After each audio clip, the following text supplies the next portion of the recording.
momentsofclaritywithtiffany.com to view blog posts and resources on this site to help educate and inspire you to take action, because there's no shame in seeking help for mental health. While you're there, please take a few seconds to sign up for my email list. You'll get some extremely valuable educational and entertaining content that can be sent right to your inbox each week. Plus, you'll also get instant and free access to my guide on managing your anxiety. You can also follow me on Twitter at MOC with Tiffany and at Facebook at Tiffany Warner. And once again, the website is momentsofclaritywithtiffany.com. Thank you so much for your support and for listening to your show, because change can only come when we stand together as one.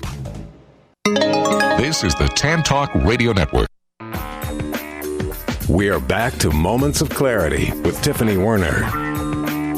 To join in the discussion, call 866-826-1340. Now, here's Tiffany Warner. Hi, thanks for listening. And if you're just tuning in, this is Moments of Clarity, and my name's Tiffany Warner. I'm a licensed mental health counselor, and I'm your host. Today, we're talking about anxiety, obsessive compulsive disorder, intrusive thoughts, and obsessions and compulsions, and things that can really get in the way of life. And my guest today is a doctor, and she specializes with obsessive compulsive disorder, anxiety. She's a psychologist, and she has a private practice in California. And she's doing some great things out there. And we're going to talk some more about some coping skills and ways to cope and to heal from anxiety. It's never easy to live with anything like anxiety and intrusive and extreme OCD. And we're gonna talk about that. And I want to welcome back to Moments of Clarity, Dr. Patricia Zurita Ona, and she goes by Dr. Z. So we're going to talk to her. Hi, Dr. Z. Thanks. Hi, Tiffany. Thanks for having me again. So let's talk about some coping skills and some treatment and exposure therapy. I know that you are main focus with that, and exposure therapy intervention and ways people can, like our listeners. And while I'm on that note, you're welcome to call in 866-826-1340, 866-826-1340. If you want to ask any questions, give feedback, share a story, or get some help on the air, we're here. And 866-826-1340. But so, Dr. Z, what are some treatment modalities for people on different levels of anxiety? Because it's like anxiety and then obsessions and compulsions and OCD. And what are some things you found the most effective? Mm-hmm. That's a great question. So the frontline treatment and the most research and evidence-based approach for anxiety, and that includes OCD and social anxiety, fears of public speaking, fears of having panic attacks, chronic worry, specific everyone's scared to public speak. Not everyone, but a lot. It's very common. It is a very common one, yes. It's a very common one. Or if people have needle phobias, right, that's another big one. Needle aversion. Needle aversion is a big one. But the most evidence-based treatment is called exposure response prevention. It stands for ERP. And in my work, what I do is I complement exposure response prevention with this other approach called acceptance and commitment therapy, that is mindful-based and also integrates a lot of behaviorists. So I do a blend of ACT plus ERP together when I'm working with anxiety across the board, from the beginning to the end of the treatment. That's my expertise. That's interesting. Emotion does trigger a lot of things. And can you explain that a little bit more layman terms? Yeah. So when we think about acceptance and commitment therapy, right, it's a really, it's pronounced ACT. And it stands really for learning to accept all the yucky, uncomfortable stuff that shows up in our skin, whether because we have some thoughts about ourselves, or we have some thoughts about our experience, or we have past thoughts, or we were trapped in the future, or uncomfortable sensations or emotions. It also helps you to take action towards what matters, right? So ACT is very big into helping you to identify what's truly, truly important to you. How do you want to show up when you're experiencing anxiety? How do you want to show up to yourself or to the people you care about? And then take action in those towards those values, right? So it really blends mindfulness with behaviorism. Learning to accept again what the yucky stuff that shows under your skin, take action towards the things that matters and really identify what's truly important to you. So the whole therapy approach can be, I think, understanding that way. Sometimes the biggest fear is facing our fear, and exposure therapy could be petrifying for some people. It could be so scary. Yeah, exactly, Tiffany. That is why I like to actually add the piece.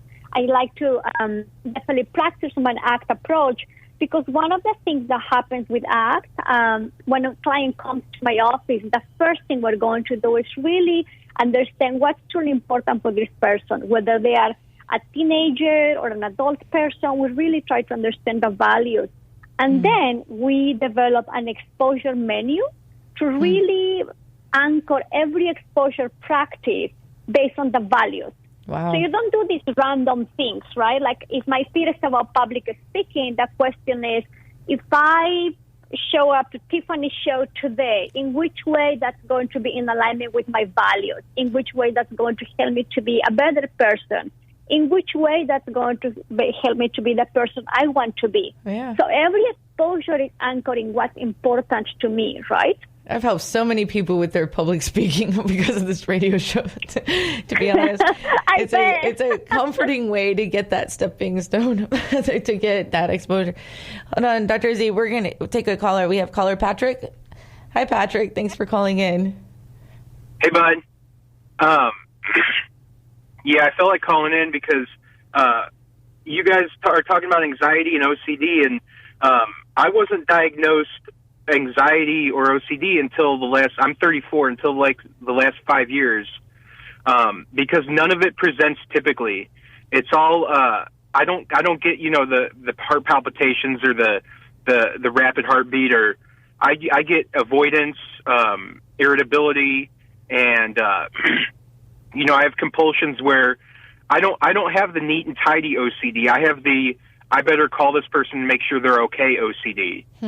And so it's been a struggle because nothing manifests typically. It's all been atypical, and it's hard for those of us who don't manifest typically to get help from the system, because we have a lot of things that fly under the radar that a lot of trained professionals can't catch. I was not diagnosed autistic until 28, and I had 5 PhDs miss me, and it took a licensed social worker to get me diagnosed. So,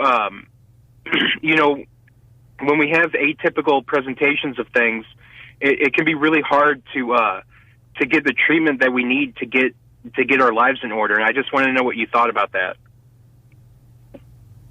So, one thing I want to say before I want Dr. Z to respond, but a lot of times obsessive compulsive disorder is irrational thoughts and intrusive thoughts from not just being perfectionist. A lot of people think that that's just it. It's just being neat and tidy, and it's not always that. Sometimes they have irrational, intrusive thoughts of sexual connotation towards animals or trees or children, disturbing them, and it's or fears that don't make sense to that person, and it's really hard for them to overcome, where it's affecting their everyday life, But Dr. Z, what do you think?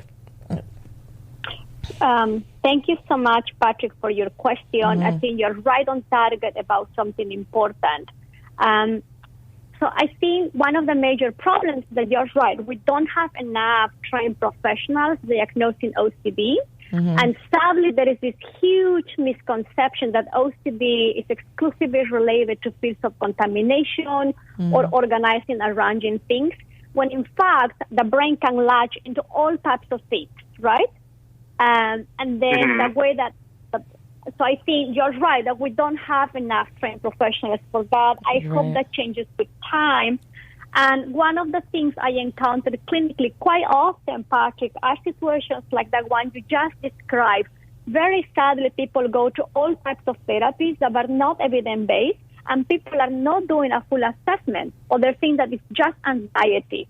And sometimes even therapy may be reinforcing mental compulsion. So I think when people engage in public compulsion, somehow clinicians may catch that at times, But over time, clients are doing a lot of mental and private compulsions, figuring things out, repeating numbers, praying, saying a particular sentence. So I think you are right that it is a very unfortunate situation that we need so much more trained professionals. So people don't have to go years like you went through without receiving an effective treatment. And Patrick, I'm sorry you went through that so long.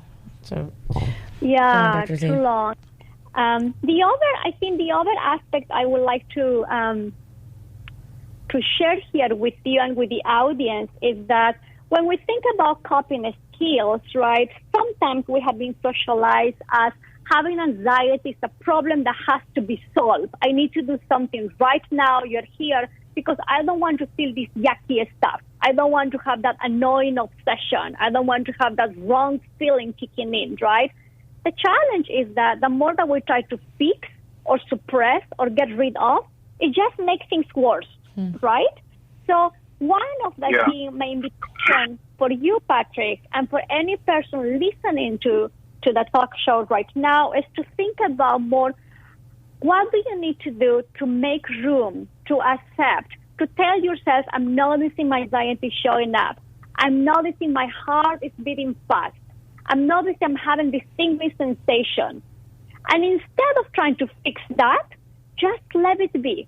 As many times we watch things coming and going, we can learn also to watch that particular sensation that comes with the obsession, that comes with the feelings, right, without doing anything. So that would be the first thing. More than going to problem solving, can we learn to make room and accept that? And think about that when I'm talking about acceptance. I'm not talking about getting rid of the obsession or getting rid of the discomfort. I'm talking about making room to it so you can learn to have the feeling instead of the feeling having you. Right? Very different. Yeah, a lot of people self-medicate to avoid that feeling or get medication because that feeling is what scares them in the first place. The heart pounding or the sweating. That makes sense, right? Because we don't like to be in discomfort. So we do all types of things to get rid of that. The challenge is that we're just making things worse for ourselves in the moment and in the long term because our life keeps shrinking if we keep doing that. Yeah. I just recognize which Patrick is calling. Hi, Patrick. When you were starting to talk, I recognized the caller. He's been on my show before. We're talking about autism and things and anxiety, and I appreciate you calling in. It just, but for sure. Do you think that we helped you with your question? Yeah, I think we have we need to have a lot more awareness for atypical presentations of disorders and things like that, because one of my compulsions is that I eat.